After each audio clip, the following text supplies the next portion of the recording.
পুজোর শেষ প্রস্তুতি চলছে। শিল্পালয় থেকে শুরু করে বিভিন্ন পুজোর মণ্ডপ নির্মাণে ব্যস্ত সবাই।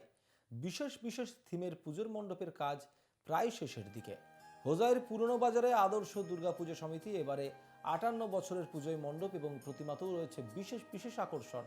বিখ্যাত দুবাইয়ের অট্টালিকার বুর্জ খলিফার আদলে তৈরি মণ্ডপ এবং ১০টি হাতের বদলে দেবী দুর্গার ১৮টি হাতের বিশেষত্ব আদর্শ দুর্গাপুজো সমিতির।